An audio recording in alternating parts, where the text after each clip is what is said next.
Hewitt city leaders are pushing a bond issue they hope will improve the community and bring it closer together. Those leaders held an open house yesterday previewing their plan. The city will vote next month on $12 million in bond money to pay for it.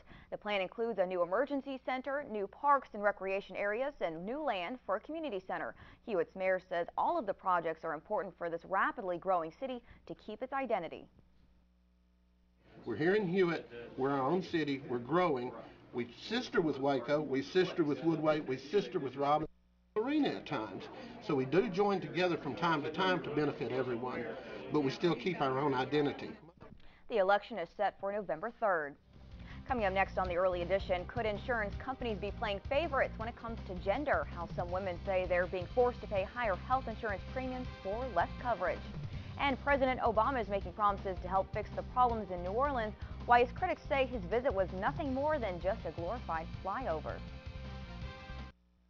Welcome back to the Early Edition. The time now is 5:51.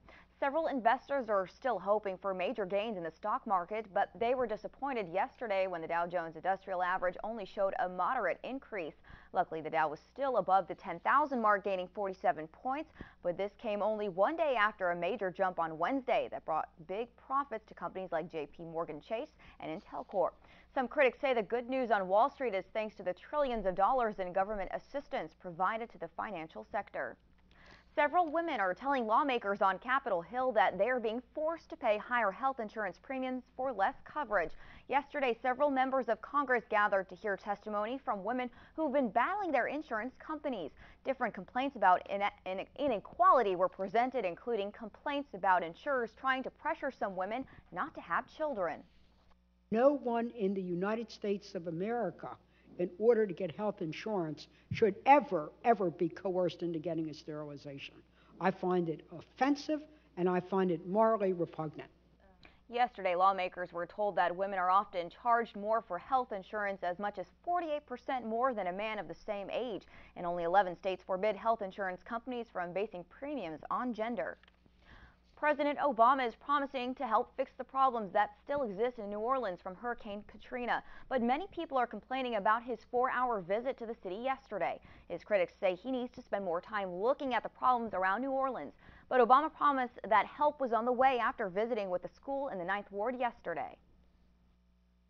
I'm especially glad to come back here because I remember 4 years ago, right after the storm, a lot of people here felt forgotten.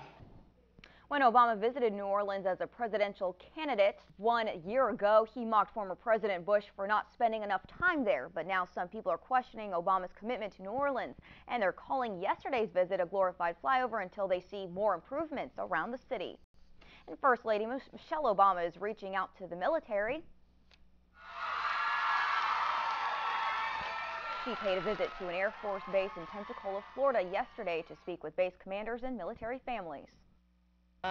So I'm in awe of the courage, the patriotism, and the commitment to excellence that our men and women in uniform display every single day. It's a commitment I see every time that my family steps aboard Air Force One or on Marine One, or interacts with any of the members of our military that oversee operations at the White House. Michelle Obama spent the first part of the afternoon making personal visits with the Air Force base leaders and military families.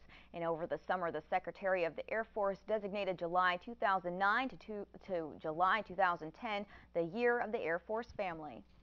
Up next on the Early Edition, First Alert meteorologist Conley Eisen has your 5:55 weather on the 5 forecast.